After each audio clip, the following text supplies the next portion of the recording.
వచన సుందరకాండలో ఇది 6వ భాగం. 37వ సర్గ. హనుమ సీతామాతను తన వెంట రమ్మని కోరుట. హనుమ సీతామాత దయనీయ స్థితిని చూశాడు. రాక్షస స్త్రీల మొదలు రావణుడి వరకు నిత్యం పలికే కన్న కఠోరమైన మాటలు విన్నాడు. ఈ పరిస్థితుల్లో మాతను ఒంటరిగా వదిలి వెళ్ళాలంటే ధైర్యం చాలటం లేదు. భవిష్యత్తుపై ఆమెకు నమ్మకం కలిగించాలి అంటే ఏ మాటలు చాలటం లేదు. అట్లని తాను తిరిగి వెళ్ళక తప్పదు కదా.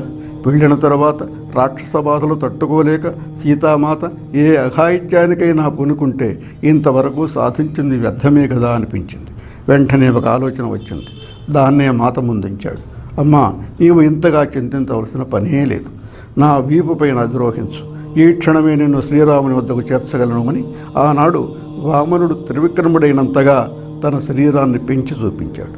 ఆ అద్భుత రూపాన్ని చూచి సీతాదేవి ఆశ్చర్యము ఆనందము రెండూ పొందింది.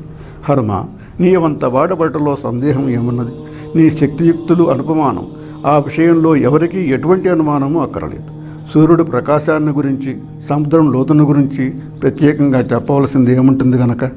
నీవన్నట్లు నీతో వస్తే అది ఎవరికి కీర్తినివ్వదు.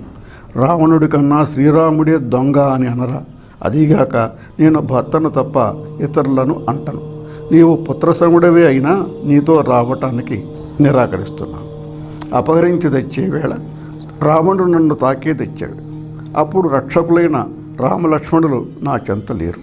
అత్యంత బలవంతుడని తెలిసినా ఆ రాక్షసుని నా శక్తి మేరకు ప్రతిఘటించాను. శారీరకంగా వ్యవసరాలైనప్పుడు మనస్సులో నా నాథుని స్మరిస్తూ రక్షణ కొరకు నోటితో ఎలుగెత్తి పిలుస్తూ కళ్ళతో గాలిస్తూ తీవ్రమైన ప్రయత్నమే చేశాను. అక్కరకు వచ్చిన జటాయువు పోరాడి ప్రాణాలు పోగొట్టుకున్నాడు. నా దురదృష్టమేమో కానీ ఏ దైవము నన్ను కరుణించలేదు.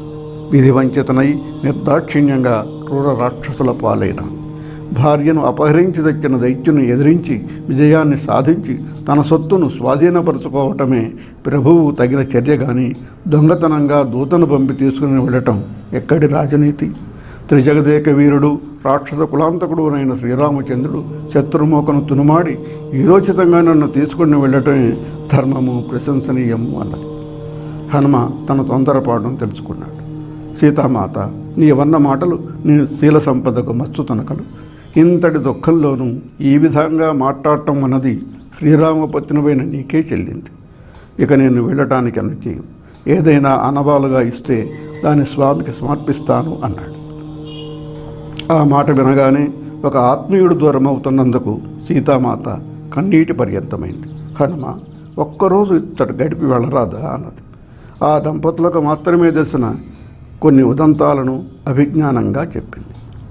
38వ సర్గ. కాకాసుర వృత్తాంతము చూడమని ప్రధానం. హనుమ, అవి మేము చిత్రకూట పర్వతంపై నివసించే రోజులు. ఆ ప్రదేశమంతా ప్రశాంతంగానూ మనోహరంగానూ ఉండేది. మేము తరచుగా మందాకిని నదీ తీర ప్రాంతానికి విహారానికి వెళుతుండేవాళ్ళం. అక్కడ ఎన్నో మధుర ఫలాలు, తరువులకున్న సుగంధ పరిమళ పుష్పలతలు ఉండేవి. ఆ నిర్మల నదీ జలాల్లో స్నానం చేసి మధుర ఫలాలను ఆరగిస్తూ సుగంధ పరిమళాలను ఆఘ్రాణిస్తూ సదతీరేవాళ్ళం. ఒకరోజు శ్రీరాముడు నా ఒడిలో తల ఉంచి నిద్రిస్తూ ఉండగా ఎక్కడి నుండో ఒక కాకి వచ్చి నా వక్షాన్ని చేరింది. దాన్ని అదిలించటానికి నా మలనూలును లాగుతూ ఉంటే నా చీర ముడి ఊడింది. నేను చీరను సరిదేసుకునే విఫల ప్రయత్నాన్ని చూసి శ్రీరాముడు నవ్వాడు. నాకు కోపం వచ్చింది. అలిగిన నన్ను శ్రీరాముడు అంకముపై చేర్చుకుని మురడించాడు. ఆయన ఒడిలో తలపెట్టుకుని కొంతసేపు విశ్రాంతి తీసుకున్నాను. ఆ సమయంలో కాకి ఆ చుట్టుపక్కలకే రాలేదు. తరువాత కొంతసేపటికి శ్రీరాముడు నా తొడపై తల ఉంచి నిద్రిస్తున్నప్పుడు ఆ కాకి మళ్ళీ వచ్చింది. నన్ను బాధించసాగింది. స్వామికి నిద్రాభంగం కలుగుతుందని నేను ఆ బాధను భరిస్తూనే ఉన్నాను. కానీ గాయం నుండి కారుతున్న రక్త బిందువులు స్వామి ముఖంపై పడి నిద్రలేచి చూశారు. వెంటనే ఉగ్రుడై, సీత, నిన్ను హింసించే సాహసం చేసిన ఆ మూర్ఖుడెవడు అంటూ అటూ ఇటూ చూడగా రక్తపు మరక గల ముక్కుతో ఉన్న కాకి కనిపించింది. స్వామి ఆగ్రహంతో ఒక దర్భను తీసి మంత్రించి దానిపై విసిరాడు. అంతే, బ్రహ్మాస్త్రం ఆ కాకిని తరుముకుంటూ వెళ్ళింది. ప్రాణభీతితో ఆ కాకి ఎందరిని శరణు వేడినా ఎవ్వరూ రక్షించే సాహసం చేయలేదు. ఆ కాకి తిరిగి వచ్చి స్వామి పాదాలపై పడి శరణు కోరింది. ఆయన అనుగ్రహించాడు. ఒక కంటిని అస్త్రానికి అర్పించి ఆ కాకి బ్రతికిపోయింది. హనుమ, ఆనాడు నన్ను బాధించిన ఒక అల్ప ప్రాణిపైనే బ్రహ్మాస్త్రాన్ని ప్రయోగించిన రఘువీరుడు ఈనాడు నన్ను ఇన్ని హింసలు పెడుతున్న క్రూర రాక్షసుడిని ఎందుకు ఉపేక్ష చేస్తున్నాడు?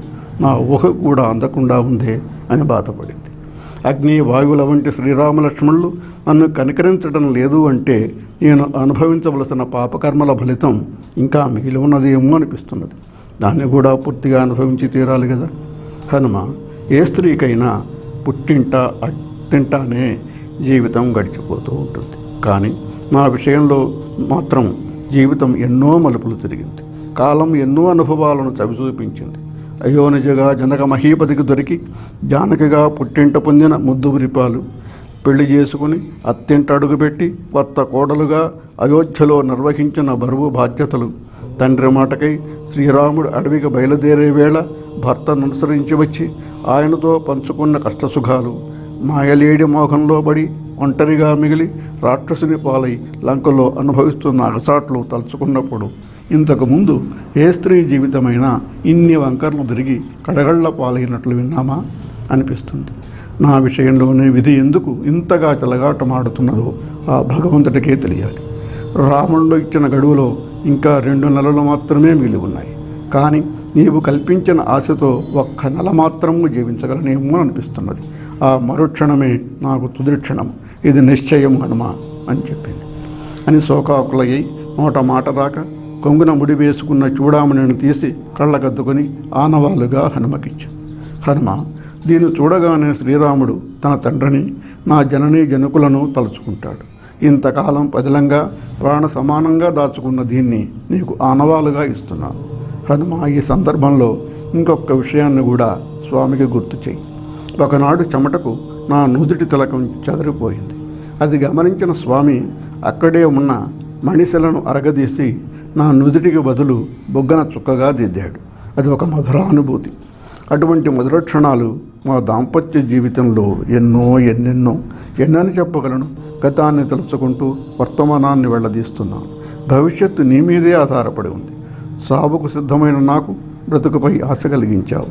ఇక్కడి పరిస్థితులు వివరించి శ్రీరాముని లంకకు తీసుకుని వచ్చే బాధ్యత నీపైనే ఉంది అన్నది. 39-40 సర్గలు.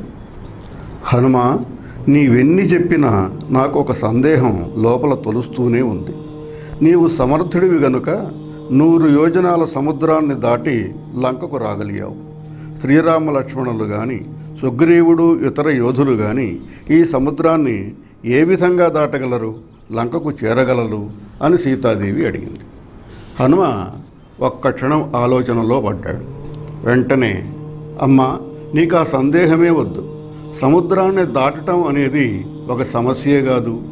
తనను అంతగా వృద్ధి చేసిన సగరుని వంశీయుడైన శ్రీరామచంద్రుడు ఆదేశిస్తే సముద్రుడు త్రొవేయవడా? ఏ కారణం చేతనైనా అతడు అంగీకరించినప్పుడు సముద్ర జలాలను శుష్కింపజేయటం శస్త్రాస్త్ర కోవిదుడైన కోదండరాముడికి ఎంత పని? అదీగాక సుగ్రీవుని పరివారంలో ఉన్న వారందరూ నాకన్నా ఘనులు, నాకు సమ్ములు. అంతేగాని నాకన్నా తక్కువ వారు ఎవ్వరూ లేరు. ఆ యోధాన యోధులందరూ ఈ భూమినంతటినీ ఎన్నో మార్లు చుట్టి వచ్చిన వారే కనుక నీకు ఆ బంగ ఏమాత్రం అవసరం లేదు అని ఆమె సందేహాన్ని తీర్చాడు. వెళ్ళి వస్తాను అని చెప్పి ఆవిడ అనుమతిని కోరాడు. చేపిన పాలను తాగనివ్వక లేగదూడను యజమాని దూరం చేస్తూ ఉంటే కట్టుకొయ్యకు కట్టుబడి నిస్సహాయంగా చూస్తూ ఉన్న గోమాత వలె ఉన్నది సీతామాత పరిస్థితి. వెళ్ళమంటానికా మనసు రాదు, కాదంటానికా వీలు లేదు. ఏమీ చెప్పలేని నిస్సహాయ స్థితిలో గద్గద స్వరంతో, హనుమ, నీకు శుభమగుగాక, శీఘ్రమే వెళ్ళి వెంటనే అందరితోనూ కలిసి రమ్మని దీవించింది.